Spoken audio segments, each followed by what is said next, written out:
Vous avez passé un très bon week-end.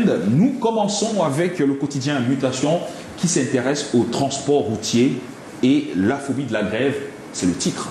C'est le titre qui occupe justement la une principale du journal Mutation qui est en kiosque ce lundi matin. Et ce journal qui s'intéresse justement au transport urbain au Cameroun, parlant justement des prix, augmentation ou pas. En tout cas, une phobie des grèves. L'on peut d'ailleurs l'observer en lisant bien évidemment le contenu du journal, du contenu du journal Mutation, qui est en kiosque donc ce lundi. Eh bien, le journal nous fait savoir que le ministre du Commerce et le directeur général de la CNPH dans la fébrilité, 2 millions débloqués pour tenir en laisse les syndicats des transports, des transporteurs. En tout cas, c'est une information que l'on peut retrouver de manière complète en lisant le journal, beaucoup plus à la page 7 du journal qui nous fait savoir que 2 millions de francs CFA ont été débloqués pour tenir en laisse les syndicats des transporteurs. D'autres précisions sont à lire dans le journal en kiosque ce matin.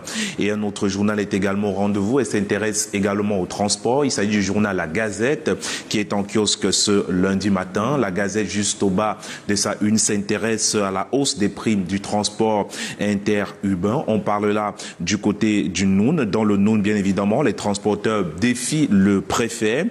Ils appliquent une augmentation de 20% sur les tarifs du transport interurbain en dépit des discussions avec le préfet et de l'homologation des prix par le Premier ministre.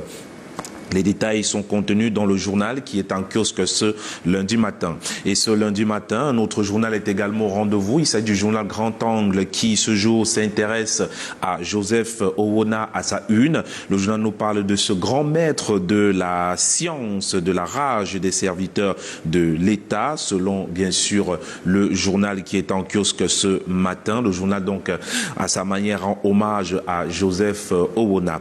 D'autres précisions sont contenues dans le journal qui est en kiosque ce jour. Et ce journal s'intéresse également à des forages qui ont été réhabilités pour une amélioration de la desserte en eau dans la ville de Douala. Les précisions sont à lire dans le journal ce matin. Et ce matin, évidemment, nous parlons de l'entretien des routes, cette fois-ci au bas de une du journal Sans Détour qui est également au rendez-vous. Le journal nous fait savoir que 5,3 milliards de francs CFA transférés aux conseils régionaux pour 538 kilomètres de route, et bien une enveloppe destinée à l'entretien des routes régionales pour le compte de l'exercice 2024. Information à retrouver bien évidemment dans le journal Sans Détour qui est en kiosque ce matin. Et on parle également de cette hausse des prix du carburant dans les secrets des mesures d'accompagnement. C'est au sommet de une de ce journal, en colonne de une du journal Sans Détour ce matin. Eh bien, les conclusions de la concertation du 14 février et la levée du mot d'ordre de grève des transporteurs, éléments complémentaires à retrouver ce matin dans le journal Sans Détour en kiosque de ce jour. Et ce jour, justement, on va s'intéresser à la gestion foncière au Cameroun. C'est avec le journal Transition qui, ce matin, nous parle de cette méthode. Et bien ici, est-ce une révolution? S'interroge le journal ce matin. Eh bien, le ministre du domaine des affaires foncières, du domaine du cadastre des affaires foncières, vient d'instaurer le certificat de la possession des droits fonciers coutumiers administrativement reconnus. Les chefs traditionnels ont désormais le mot à dire sur les questions des droits fonciers coutumiers dans notre pays. Eh bien, du moins, ceci vient renforcer la lutte contre les ventes illégales des terres du domaine national. L'introduction de ce nouveau document vise à maintenir la paix, la cohésion sociale, une véritable révolution, s'exclame le journal Transition en kiosque ce matin.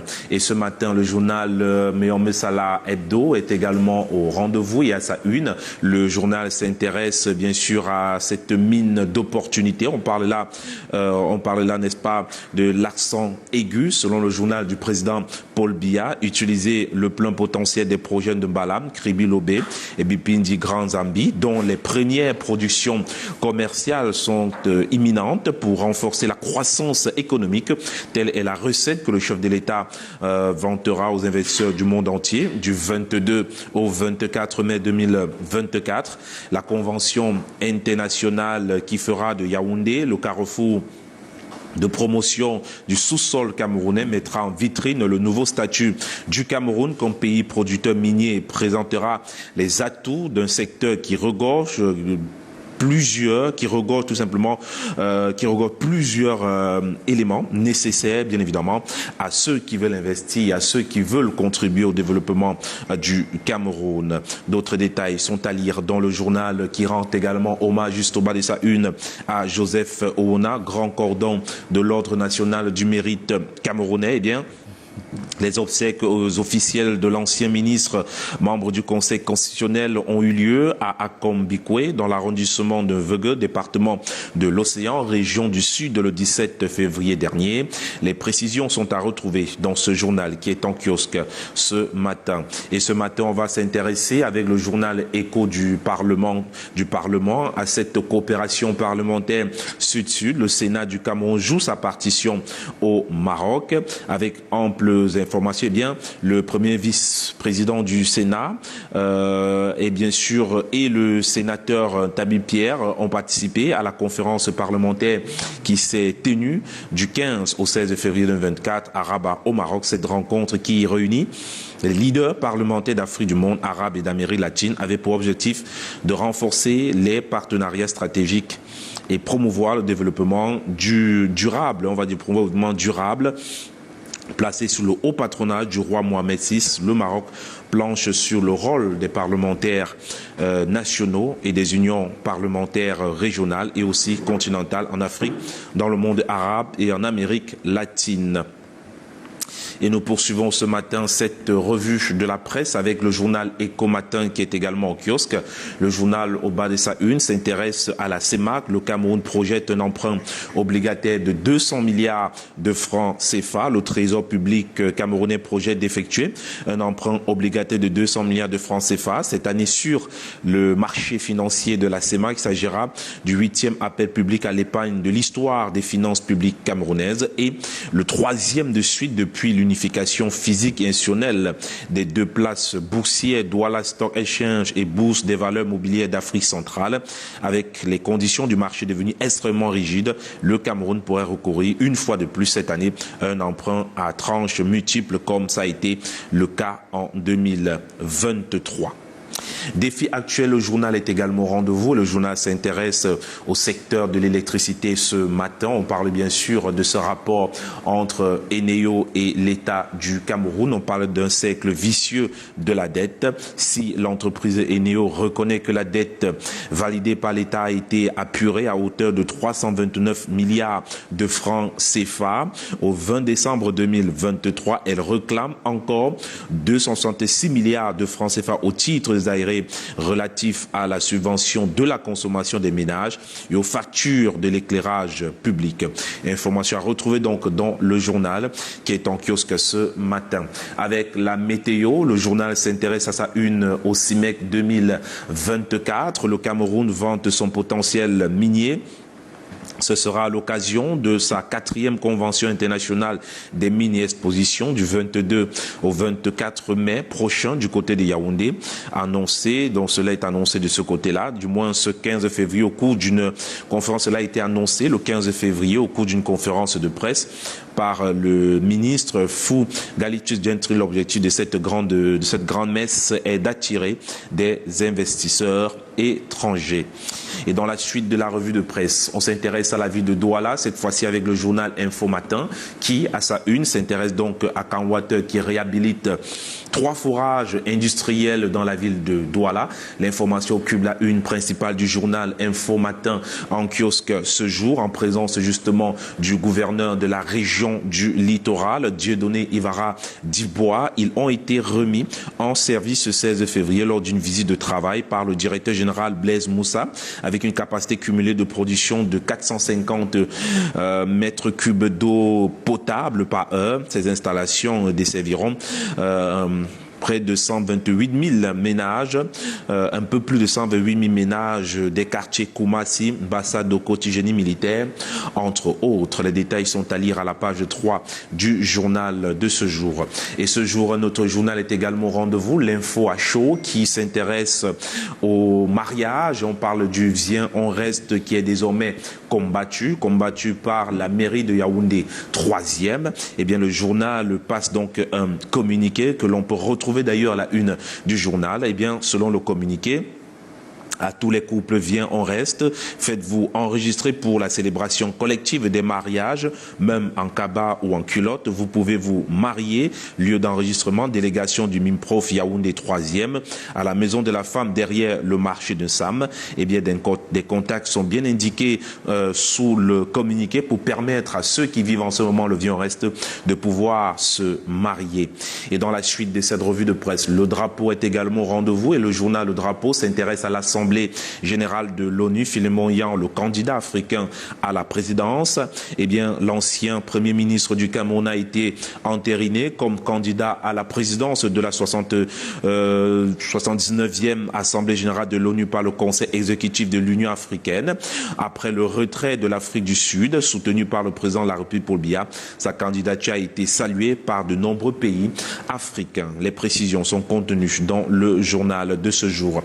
Et le même sujet intéresse également Cameroun Tribune qui, à sa une, nous parle de cette présidence de la 79e Assemblée générale de l'ONU. L'Afrique choisit Philemon Yan, l'ancien premier ministre proposé par le président de la République du Cameroun, a fait l'unanimité au cours de la 37e conférence des chefs d'État et de gouvernement de l'Union africaine qui s'est achevée ce week-end à Addis Abeba en Éthiopie. Il reste maintenant l'étape proprement dite de l'élection qui aura lieu à New York en juin prochain et qui devra permettre au Cameroun d'accéder à cette haute fonction en vertu du principe de rotation régionale consacré en la matière. D'autres précisions sont à lire dans le journal de ce jour en kiosque ce matin. Et nous poursuivons cette revue de presse avec l'œil du Sahel qui est également en kiosque.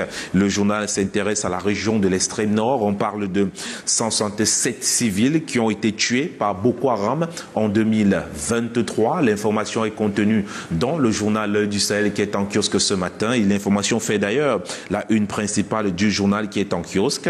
Et puis le même journal, juste en colonne de une, s'intéresse également à ces déplacés nordistes qui vivent l'enfer du côté de Yaoundé. Les détails sont à lire dans le journal. Et le journal Diapason est également au rendez-vous à sa une. Le journal nous parle de la BEAC, Yvonne Sana Bangui qui est en poste désormais. Il y a le nouveau gouverneur de la Banque des États de l'Afrique centrale, nommé le 9 février dernier par les chefs d'État de la CEMAC, a pris fonction vendredi dernier à Yaoundé. C'était lors, bien évidemment, d'une cérémonie conviviale devant le personnel. Le journal Diapason revient donc sur cette célébration. Diapason sera donc présent à la 9e édition de Promote, du moins c'est une information que l'on retrouve juste au bas de une de cette information. Donc on va rapidement zapper pour s'intéresser au quotidien Émergence qui est en kiosque ce matin. Le quotidien Émergence nous parle du cancer pédiatrique ce matin. 1000 cas recensés chaque année au Cameroun. L'information est à la une du journal quotidien Émergence de ce lundi matin. Et puis le même journal s'intéresse également à la région de l'extrême nord. Au moins 169 civils tués entre janvier et juillet 2023. Les détails sont contenus à la page 2 du journal de ce matin. Et nous poursuivons cette fois-ci avec un autre journal, La Voix du Centre, qui s'intéresse à la BEAC et nous parle ce jour de ce nouveau gouverneur qui entre en fonction, selon bien sûr le journal La Voix du Centre, qui est en kiosque ce matin. Il s'agit bien évidemment d'une information que l'on peut retrouver dans le journal. Après, bien évidemment, sa nomination le 9 février dernier, le centrafricain Yvon Sana Bangui a pris ses services le 16 février dernier au siège de la Banque des États de l'Afrique centrale du côté de Yaoundé. Le directeur général du contrôle général, Nsom Blaise, qui présidait la cérémonie, a remercié le gouverneur sortant pour la réussite de tous les chantiers dont il a eu la à charge et souhaite à l'entrant plein succès dans ses nouvelles fonctions. Et nous poursuivons cette fois-ci avec le journal confidentiel qui est également au rendez-vous. Le journal confidentiel ce matin s'intéresse au transport urbain et interurbain au Cameroun. Cette fois-ci, la nouvelle tarification, on en parle donc à la une du journal pour permettre bien sûr aux opérateurs économiques qui opèrent dans le secteur du transport urbain de faire face à l'augmentation du prix du carburant à la pompe intervenu au Cameroun depuis le 3 février 2024.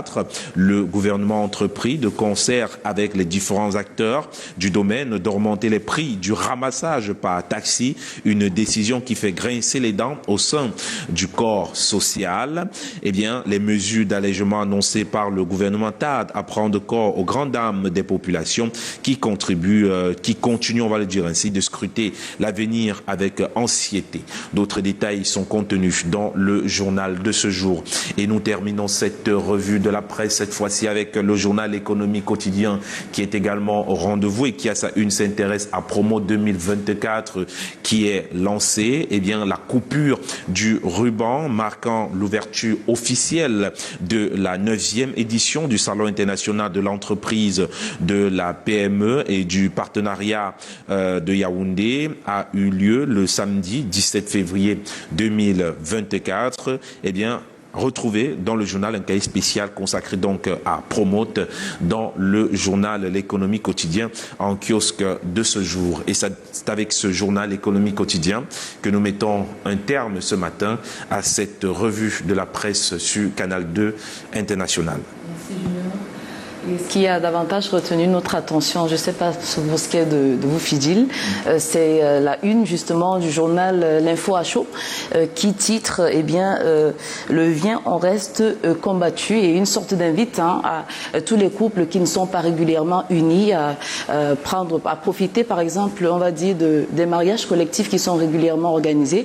Et dans le cas de figure, je crois que c'est dans la mairie de Yaoundé 3e, ils invitent donc, le maire invite donc les couples qui ne sont pas régulièrement mariés à venir donc s'unir devant Monsieur le maire. Je crois que c'est très important. Oui, c'est important. Vous savez, les mariages collectifs ont toujours été, c'est pas une innovation, hein, ça il faudrait le rappeler, ça se fait dans plusieurs mairies au Cameroun, hein, l'organisation des mariages collectifs où les mairies permettent aux autres de se marier sans vraiment débourser beaucoup d'argent. Vous savez, se marier n'est pas chose facile aussi, hein. C'est beau de trouver l'âme sœur, c'est beau de trouver un mari ou une femme, mais après, un mariage, c'est beaucoup d'argent.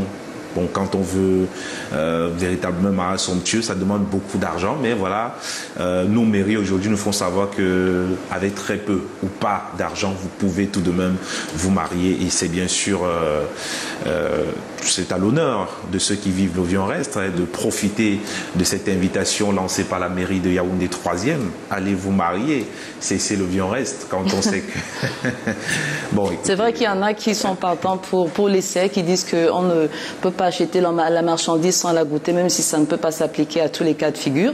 Mais là, dans la majorité des cas, c'est juste parce que les couples qui s'aiment n'ont pas la possibilité d'officialiser leur union.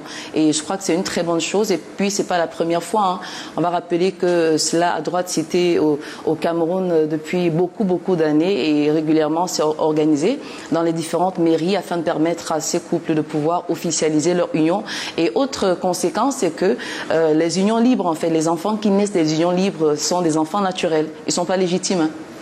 Ben oui, hein, écoutez, le mariage déjà est dur. Vu, comment je vais appeler ça, la conjoncture aujourd'hui, c'est bien beau d'offrir des mariages gratuits par des mairies, mais n'oubliez pas que le mariage civil est une autre étape. Et donc nous sommes en Afrique, on passe par la case du mariage traditionnel. Et là aussi c'est autre chose, parce que qui dit mariage traditionnel parle de dot, et lorsqu'on vous donne la liste, c'est compliqué. Voyez-vous, donc il y a des couples qui ne vont pas à ce moment, alors qu'ils font le vion, reste pas parce qu'ils veulent. Ils s'aiment bien, mais parce que les moyens ne leur permettent pas d'y aller. Je continue de dire que peut-être le mariage à l'état civil peut être moins coûteux, Mais je dis, avant de passer à cette étape, vous devez passer par l'étape du mariage traditionnel qui voudrait que, voilà, qu'on vous donne une liste et que vous, vous respectiez ou alors que vous achetiez, voilà, que vous remplissiez toutes les conditions. Et ce n'est pas du tout aisé. À côté de ça, on a le mariage religieux. Bon, aussi, je pense qu'il n'est pas très coûteux. Mais à la clé, on a une grosse manifestation, voyez-vous, parce que lorsque vous vous mariez au Cameroun, vous vous rendez bien compte que dans les cérémonies de mariage, l'homme a toujours le visage serré parce qu'il réfléchit sur les factures et autres. Par contre, la femme est joviale parce que... ça dépend, c'est relatif. Bon, ok, c'est relatif, mais au moins à 80%, vous voyez que les hommes ne sont pas très souvent dégagés quand ils sont... pendant la cérémonie et tout, parce qu'ils réfléchissent sur les dettes qu'ils ont prises, comment est-ce qu'ils vont rembourser et tout. Et puis voilà, donc ce n'est véritablement pas aisé. À côté de ça, je suis pour le viens en reste, mais pas pour longtemps. D'accord. Parce que je continue de dire qu'on ne peut pas aller travailler dans une entreprise sans passer par un stage. Parce que c'est le stage qui vous permet bien évidemment de savoir si c'est concluant ou pas. Et c'est la raison pour laquelle aujourd'hui on a... il y en a qui ont fait beaucoup d'essais. Oui, mais les essais non concluants. Je ne demande pas de faire beaucoup d'essais, mais je dis que la conséquence aujourd'hui, c'est que les gens se marient aujourd'hui pour de mauvaises raisons. Et on assiste beaucoup plus à des divorces aujourd'hui qu'à des mariages, voyez-vous. Donc les gens, pourquoi, si on se marie, ce n'est pas pour divorcer demain. Est-ce qu'il ne faudrait pas envisager la solution ailleurs, c'est-à-dire que prendre la peine, par exemple, d'étudier son partenaire avant de prendre tout engagement? Justement, quand est-ce qu'on étudie son partenaire? On peut étudier.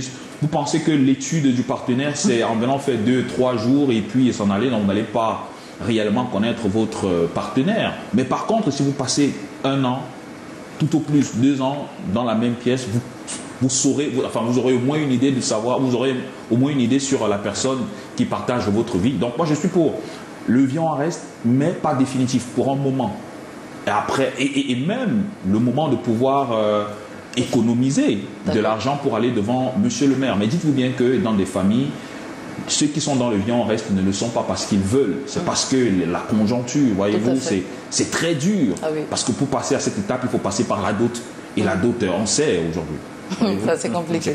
Bon, bref, comme disait quelqu'un, en l'occurrence, Petit Pays, le Rabarabi, dont on a eu le privilège justement de sa visite dans nos locaux, les locaux justement de TV+, de tout le groupe TV+, Canada International, Suite FM et bien sûr la régie publicitaire. Ce fut juste extraordinaire. Donc, lui, par exemple, il dit, lorsqu'on aime une femme, on l'épouse. Et je pense que c'est le... Polo le dit aussi. Oui, lorsqu'on aime une femme, on l'épouse. C'est-à-dire qu'on s'engage et puis on sait que nul chemin de la vie n'est entièrement pavé de bienveillance. C'est-à-dire que c'est pas, vous n'êtes pas né de la même mère. Même si vous étiez né de la même mère, on sait que ça se déchire souvent entre les enfants des mêmes parents.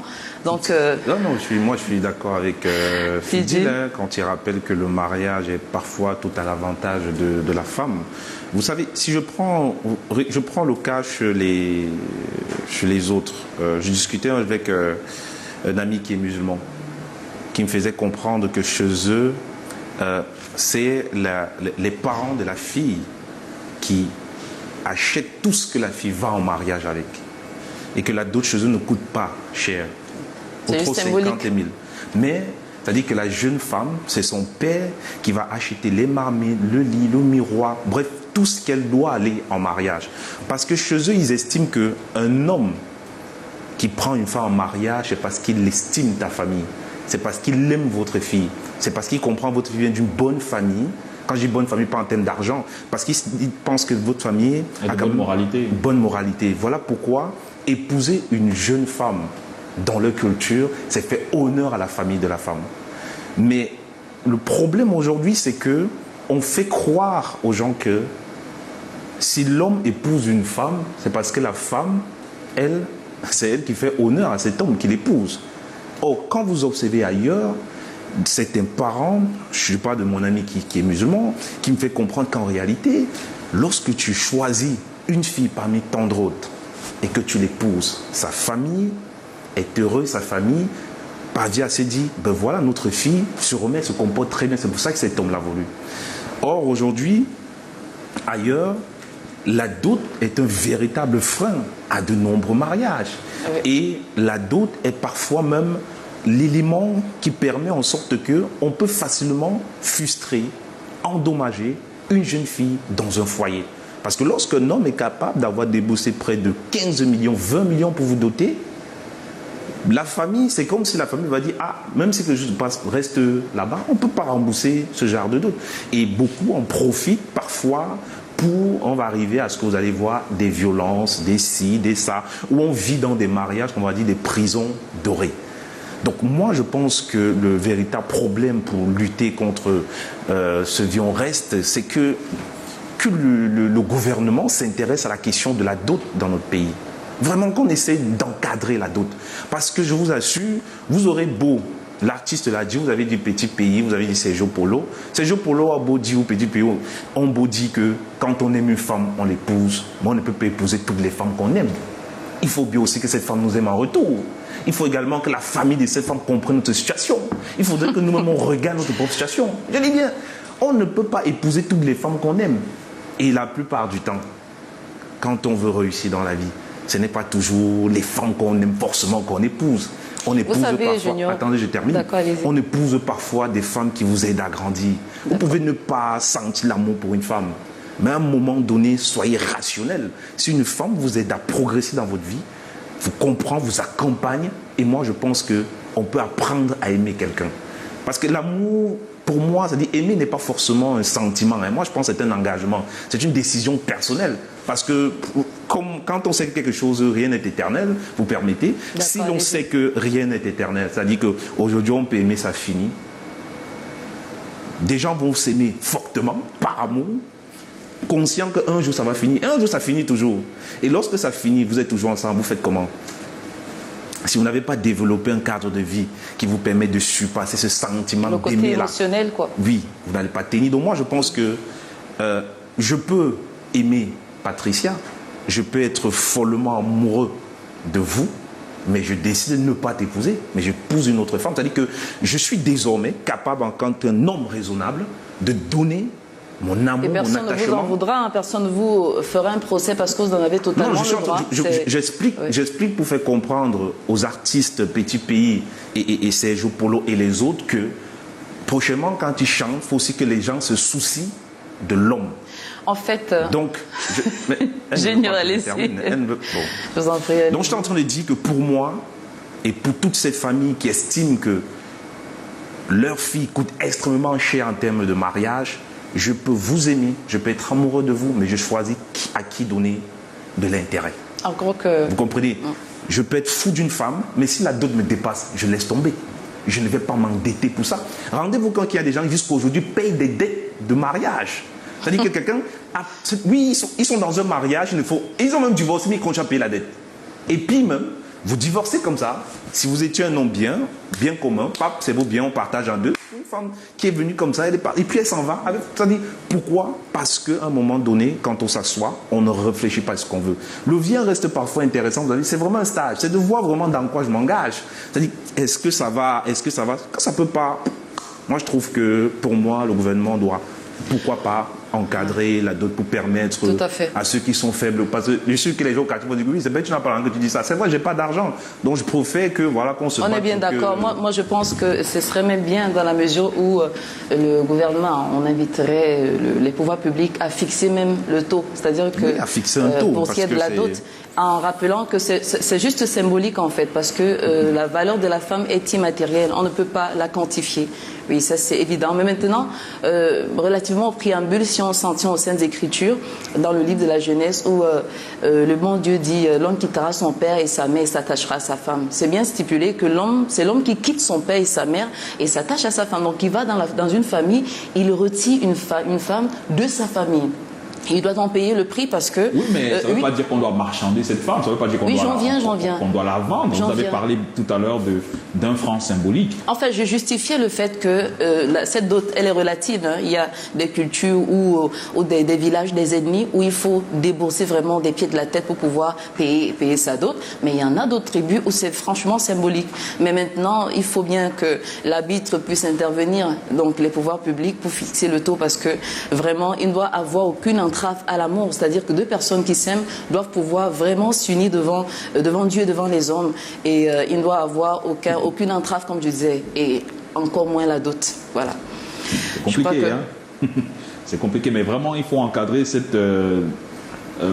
dot-là, parce que je continue de dire que ceux qui font le virement reste aujourd'hui, c'est pas parce qu'ils veulent, c'est pas toujours parce qu'ils veulent, mais c'est parce que pour franchir cette étape, il faut passer par une étape qu'est la dot.